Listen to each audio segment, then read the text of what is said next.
It's when the people who are supposed to see you, your own family, look right through you, like you're just a reflection in bad lighting, not even worth adjusting their gaze for.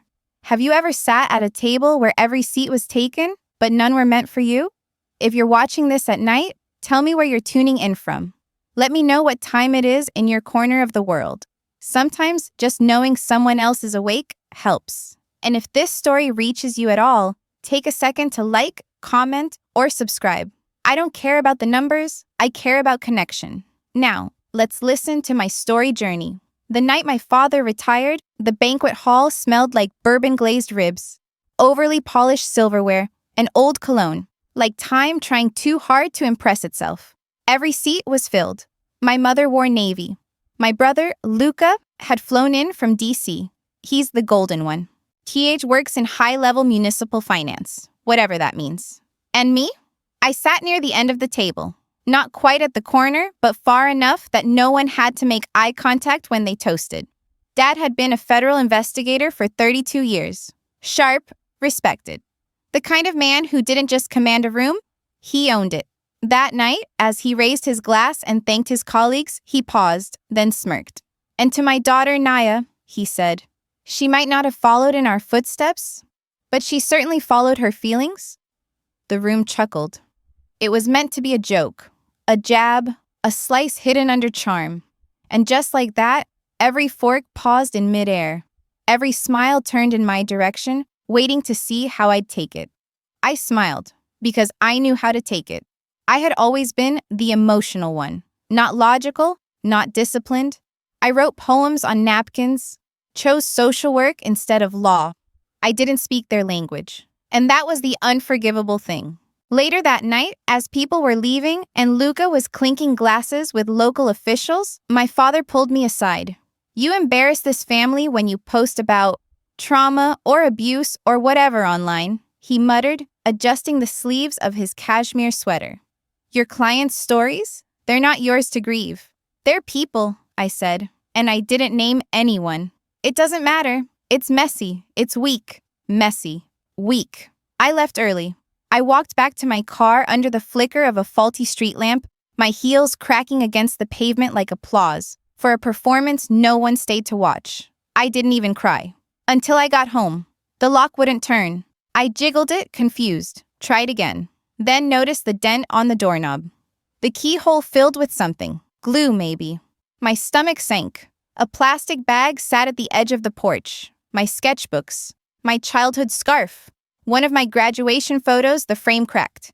Taped to the bag was a note in my mother's handwriting. We think it's best you take some space. Please don't make this harder. It wasn't even signed. I called Luca. Straight to voicemail. Then I called again, this time pressing the screen like maybe pressure would transmit urgency. Luca, what the hell is happening? Are you serious? They changed the locks? Without even a... I bit down my sob. Please just call me back. He didn't. No one did. I slept in my car that night, again, and the next. By day 3, I was parked outside an all-night diner, using their free Wi-Fi to Google cheap boarding houses near Detroit, and how to change your name legally in Michigan. I wasn't angry. Not yet. It's funny how grief wears disguises. That first week, it wore hunger, heat rash, and the smell of old upholstery. Then it wore silence. Then it wore the question. What did I do that made them believe I deserved to disappear? But I didn't disappear. I muted. Erased the name Naya Wallace from job portals. Changed my email. Cut my hair with a pair of dull craft scissors in the backseat of my own car. Didn't even flinch when the mirror on my phone showed me someone I barely recognized. Then I got a room. A box, really. On the east side of town. No AC. One small window, no photos. Just a mattress, a rusted lamp, and a desk with one drawer that wouldn't open. But it locked from the inside. That felt poetic. I slept for almost 16 hours straight. When I woke up, the sun had shifted. A yellow slice of it landed directly on my cheek, like a fingertip reminding me I was still alive. And even if I wasn't home anymore, I still had a pulse. Awaiting continue. The boarding house on Linwood Street smelled like rotting lemons and pipe sweat. The kind of place that had once tried to be elegant. Arched doorways, wood trim, but was now peeling at the edges like it knew it had outlived its promises. The landlord, Ms. Baird, was 70 if she was a day. She wore orthopedic sneakers and a long acrylic wig that tilted like a broken crown. She didn't ask about my name, just held out a key with chipped pink polish and said, "Rent's due every Friday. No noise after 10. Don't bring drama." "Deal," I replied. I was 25, but I felt like 45 and 15 at the same time. Too old to be starting over. Too young to be this hollow. My first job in Detroit came from a laminated flyer stapled to a telephone pole. Night intake assistant needed, West Mercy Trauma Clinic. Apply in person. I showed up with borrowed clothes and a made-up resume. Said I'd done admin work for a rural health center in Ohio. Said I had a flexible schedule. Said I had no problem with blood. They didn't check. They just needed someone who could stay awake. The job paid just enough for instant ramen, rent, and 2 Subway tokens a day. The clinic was on Puritan Avenue, sandwiched between a check-cashing place and a shuttered gospel bookstore. It ran 24/7, but at night, it changed.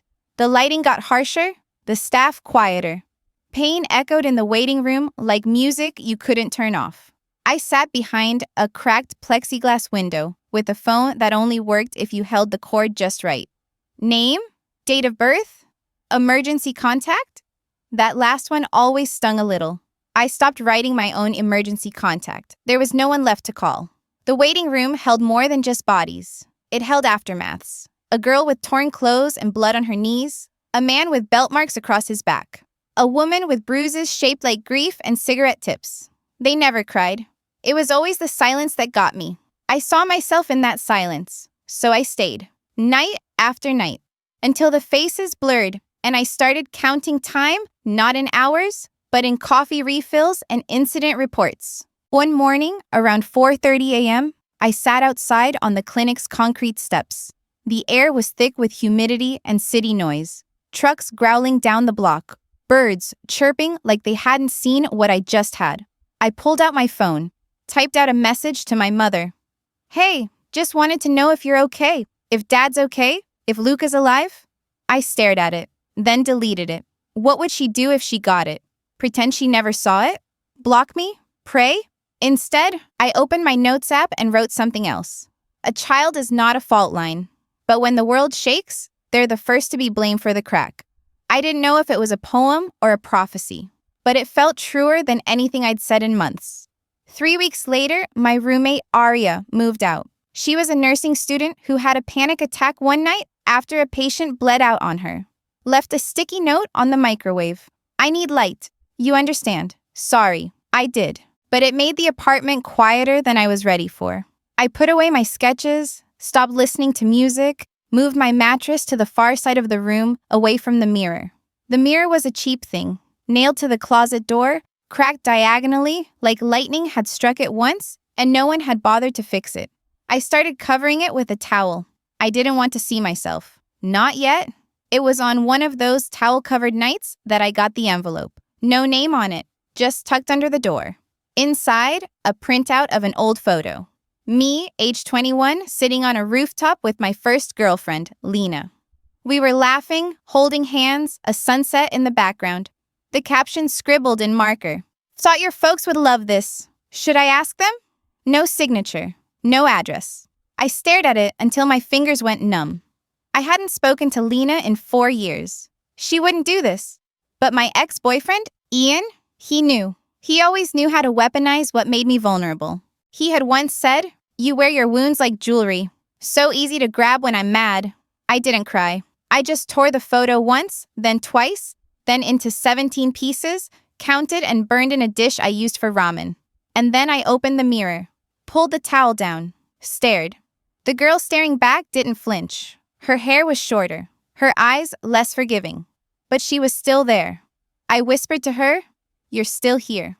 And that was enough for that night. Awaiting continue. I changed my name at the library. Not legally, not yet. Just quietly, internally, digitally. The new me becomes Rain Elwood. Rain because it always comes after the storm. Elwood because it sounded like a name you could hide behind, a tree or a back road. I update job apps, my Gmail, even the name on my clinic ID. No one at West Mercy asks questions. People there respect ghosts. Most of us are one. It's strange. The name fits faster than I expected. Like shedding skin, I didn't realize was choking me. But inside, I'm still Naya. Somewhere deeper. I rent a small secondhand keyboard off a classified site. It takes 3 paychecks. The spacebar sticks. The E is faint, but it works. At night, after shifts, I type with the glow of a desk lamp in my corner of the room. Just fragments at first. Broken scenes, notes to a version of me who didn't make it. Don't get small to fit them. You were not wrong for feeling too much. Sometimes I reread them like prayers. Sometimes they're just exorcisms. By the second month, the clinic starts letting me sit in on intake interviews. It's mostly paperwork, translating insurance codes. But every so often, I get to hold space for someone. There's this boy, Marcus, who comes in with a broken wrist. 11. Said he fell off a bike. But his mother's eyes don't match his story. She keeps touching her wedding ring. He won't meet her gaze. Dr. Anna, one of the trauma leads, sees it too. After the x-rays, she turns to me and says, "Rain, can you stay with him while we talk privately?" I nod. Marcus and I sit in silence for a while. He picks at a fray on his sleeve. Then he whispers, "Do you believe people change?" I don't answer right away. Instead, I say, "I think some people hope you'll believe they've changed more than they actually want to." He blinks. His lip twitches. Then he nods. I don't ask who he meant. He doesn't ask who I meant either. That's how you know when someone gets it. It's strange how purpose starts in tiny pockets, like a stranger's question or a late-night story whispered through plexiglass. One night, during a graveyard shift, a woman storms in, cradling a baby and speaking rapid Tagalog. Behind her is a Border Patrol agent with a clipboard, looking tired and arrogant. "She's undocumented," he says. "I need her signature. We've got processing orders." The woman's eyes are wide. She clutches the baby tighter. "She doesn't understand you," I tell him. "She doesn't have to. This isn't voluntary." I step between them. "She's not signing that." The agent raises an eyebrow. "Who are you?" I stare straight at him. "I'm someone who understands how paper can become a weapon." He scoffs. "Lady, this is routine." "It's also illegal." That form's expired. Different version was ratified last month. I have no idea if that's true, but I say it with enough precision that he hesitates. I grab the document. "This clinic doesn't sign deportation orders. You want compliance? Get a court order." He leaves, muttering about insubordination. The woman weeps silently into her child's shoulder. Doesn't thank me. Doesn't have to. I go back to the front desk and just breathe hard, like I'd held my lungs for a year and just remembered how they work. The next morning, there's a note on my locker in the break room. Just one line, "Come see me. Anna." Her office smells like eucalyptus and hand sanitizer. She's looking at a folder when I walk in, but closes it gently when I sit. "You lied to that officer," she says, not accusing, just stating. "Yep, but you did it without blinking." I shrug. People like that only back down if you act like you belong in the room. Anna studies me a second longer. "I've been talking to a friend. Runs a non-profit downtown. They work with refugee families. They need someone smart, brave, and invisible." I say nothing. She smiles. "I gave them your name? Rain Elwood. You start next Monday if you say yes." And just like that, I leave the night shift behind. No farewell party, no hugs. Just a disposable coffee cup left on my desk with a doodle of a thundercloud and the word survivor. I take the cup with me. Still have it. Still reminds me that even in a place where no one knew me, someone saw me. And that was enough to change the rest of my life. The nonprofit is called Baylight Coalition. It operates out of a former tax office in the middle of a strip mall where half the storefronts are now boarded up. The sign still flickers. A-Light Coalition. Like even the building is trying to hold itself together. Inside, the floors creak, the walls are cracked, but there's warmth here. Old couches, paper cranes hanging from the ceiling. A corkboard covered in faces. Clients, volunteers, kids holding up artwork or legal documents like medals. I start as a floater. Translation support, filing assistant, child distraction specialist, whatever they need. Most of the staff are unpaid. Some are undocumented themselves. Everyone works like it matters more than sleep. It does. My first case isn't official. It's a family that walks in. Mother, teenage daughter, and a bruised man who keeps looking over his shoulder. They're not sure what they need, just that the cartel found them once already. I bring them water, sit with the daughter while the others talk to legal aid. She stares at my hands. "You don't wear a ring?" she says in Spanish. I shake my head. No. My mom says people without rings are stronger, or lonelier. I smile. Maybe both. She nods solemnly, then offers me a candy from her pocket. It's peppermint. I haven't tasted peppermint in months. The sweetness stings. A month later, Rafael, Baylight's director, calls me into the back office. He's middle-aged, wears 2 watches, and speaks 5 languages fluently, though never at the same time. I need someone to handle grant documentation, he says. You're precise. You have instincts. I also have no formal training. Good, he says. People with training think inside the lines. I want someone who's been erased and knows where the margins are. So I start writing budgets, case studies, appeals. I spend my nights reading municipal law blogs and policy reform proposals. I make diagrams of how enforcement flows from city hall to shelters. I study trauma-informed care like it's scripture. I audit online courses in legislative ethics. I do it not because I want to change the system.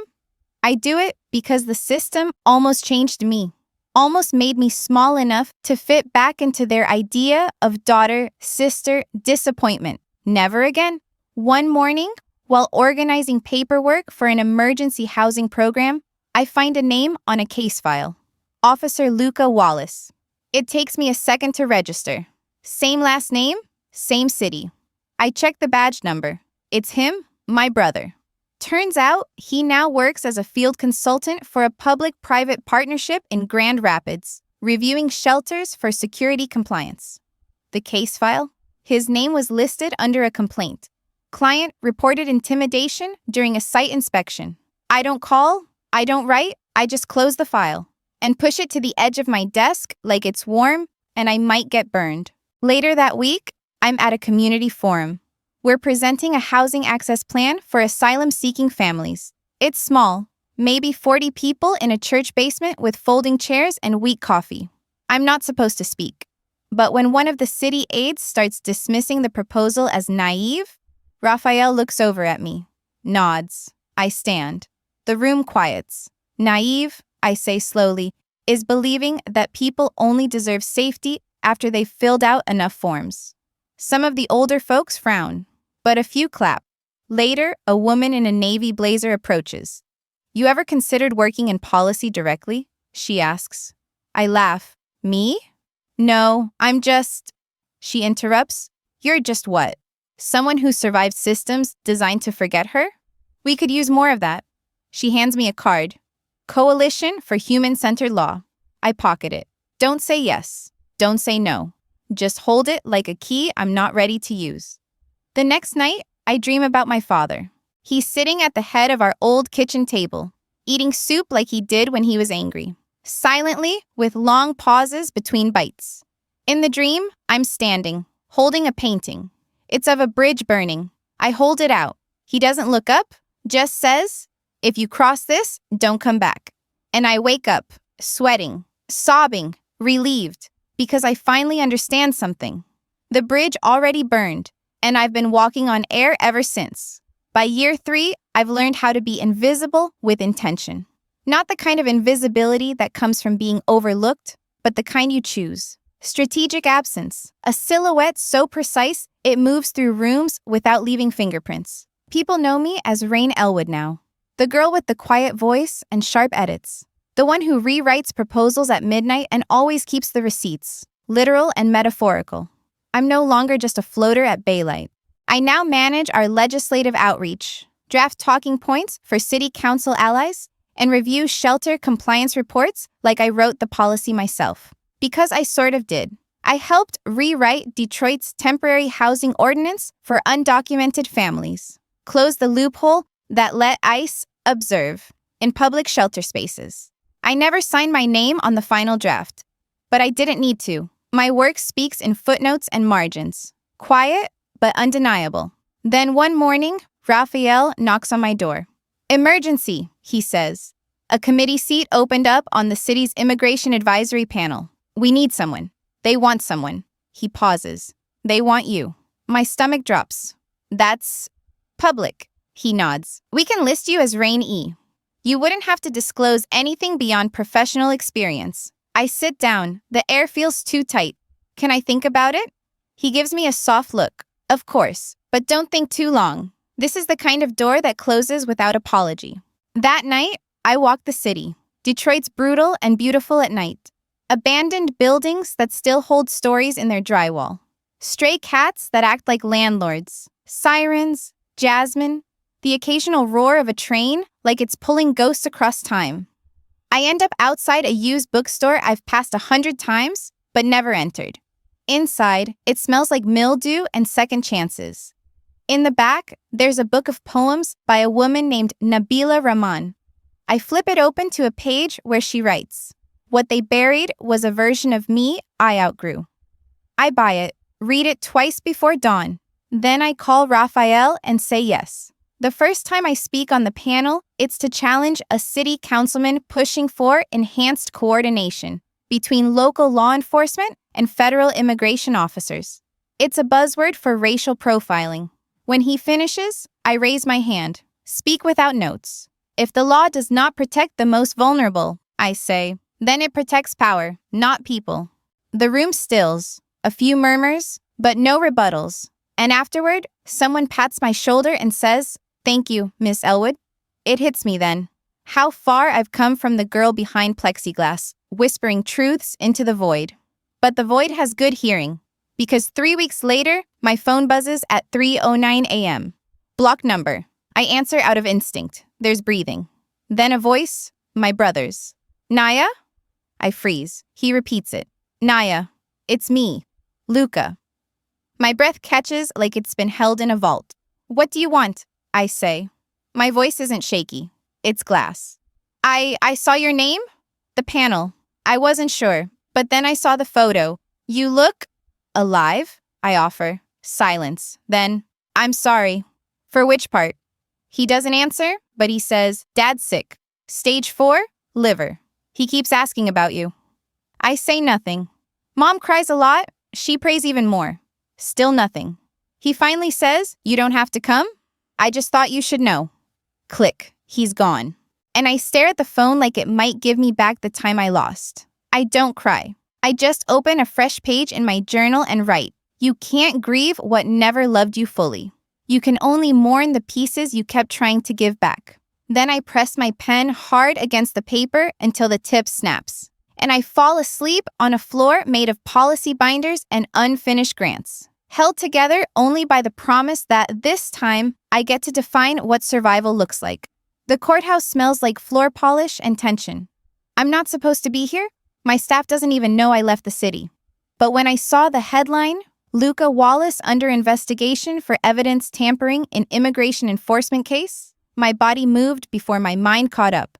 No press, no warning.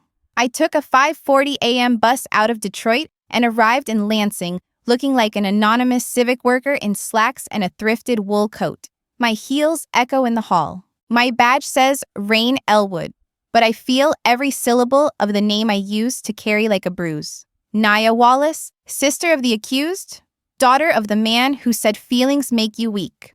I find a seat in the back, second row from the exit. I don't want to be seen, but I don't want to leave. Not until I've looked it all in the eye. Luca enters through the side door. He looks thinner than I remember. Same squared jaw, same rigid posture. But there's something unraveling under the starch of his shirt. His lawyer whispers in his ear. He nods like he's listening, but his eyes scan the courtroom like he's drowning in recognition. Then they land on me. He stops breathing. For half a second, the entire courtroom holds its breath with him. Then the judge enters. Gavel. Silence. And the world keeps spinning. I don't speak. I don't flinch. I just watch as evidence piles up. Deleted files, falsified timestamps, a client family nearly deported after Luca manipulated their housing record to make them appear transient. There's a statement read aloud from the mother. Her voice shakes through the speakers. I thought America was where you bring your children for safety. I close my eyes. The shame doesn't belong to me, but it still stings like it's mine to carry. When the recess is called, people rise to stretch, whisper, scan the gallery for familiar faces. Reporters start recognizing me. One murmurs, "Is that?" Another pulls out a phone, clicks a blurred photo. I step outside before they start surrounding me. In the hallway, under flickering fluorescent lights, I finally breathe. And then I hear it. "Naya!" I turn. He's standing there, hands in his pockets, as if casual could erase what he's done. "You came." I don't answer. He tries again. "I didn't know it would go this far." I tilt my head. "But you knew what you were doing." Silence. Then quietly, "I thought I was protecting the program. Our reputation." "Our?" I almost laugh. "You mean the one that let you weaponize your job against people just trying to exist?" He opens his mouth, closes it. "I didn't think you'd ever want to see me again," he says. "I didn't." "So why are you here?" I look him straight in the eye. "Because you should know who's watching when you fall." Then I walk away. No goodbye, no closure. Just the echo of my steps down marble floors, no longer meant to intimidate me. Back in Detroit, my inbox is flooded. Photos from the courthouse. Headlines: Mystery witness, maybe governor's estranged sister. Reckoning at the Wallace family table. Justice has a long memory. I don't respond to any of them, but my communications director storms into my office. "Ma'am, we can't keep this quiet. The story's out." "I know." "Ease, we can prepare a statement, emphasize your objectivity, your distance from the case." "No," I say. She blinks. "No?" I stand, walk to the tall windows overlooking the city, and whisper, "Let them talk." Because for the first time, I'm not ashamed of being connected to my past. I'm just not willing to let it write my future. That night, I light a candle in my apartment. Same ritual. Same photo of my family with my own face scratched off years ago. But this time, I light a second candle. Not for them, for me. For the version of myself that sat through every insult, every exile, every ghosting of her name, and still refused to disappear. And I whisper the only prayer I still believe in. Let me be seen only when I choose to be. The invitation comes in a cream envelope with gold embossed lettering. Wallace family dinner. Friday 7 p.m. Home. Not even a signature. Not a please. Not a "we miss you." Just a command in cursive. I stare at it for a long time. Like the paper might curl at the edges and disappear if I burn it hard enough with my eyes. It doesn't. Instead, it sits there on my kitchen table next to a stack of signed legislative proposals and a glass of orange juice I've forgotten to drink. Friday arrives like a migraine. I don't RSVP, I just show up. Wearing gray slacks, flat shoes, a coat I can peel off easily, just in case. The house looks the same.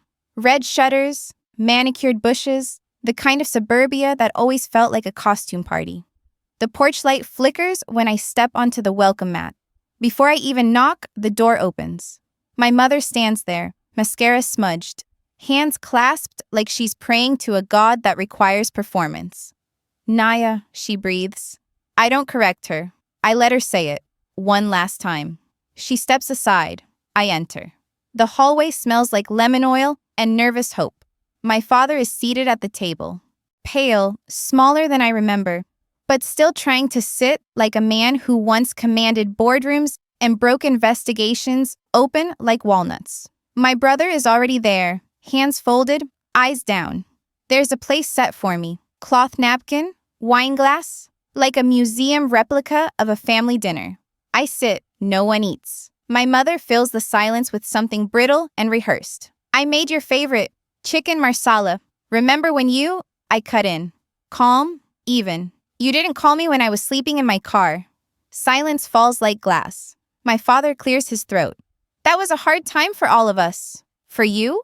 I laugh once. You changed the locks on your daughter and told the neighbors I'd joined a cult. He flinches. I had to explain things, he mutters. You had to control things? No one speaks. Then my brother finally says, we were wrong. It's soft. So soft I almost don't hear it. But I do. And it's not enough. They ask me, gently at first, then more urgently, to help Luca avoid prison. A recommendation. A favor. A family thing. You've come so far, my mother says. Surely you can use that for us now. I look around. At the portraits on the wall where my face never returned. At the chair I was never invited back to. At the napkin folded like a peace treaty without terms. Then I stand. I didn't survive this long just to keep your house of lies standing, I say, voice low. My father's eyes narrow. You'd let your brother rot just to prove a point? No, I reply. I just don't think it's my job to clean up the mess I was thrown out to avoid. My mother starts to cry. It's quiet, tidy, stage ready. But I've seen real tears, and these are made of guilt, not grief. So I turn and leave. That night at 3:12 a.m., my phone buzzes again. This time, it's not a voice. It's photos. Grainy screenshots. Me, age 23, crying in an alley. Me, at a clinic, bent over a mop bucket. Me, with short hair, staring into the camera like I don't yet know I'll make it out. No message, just reminders. Someone wants me small again, wants me scared.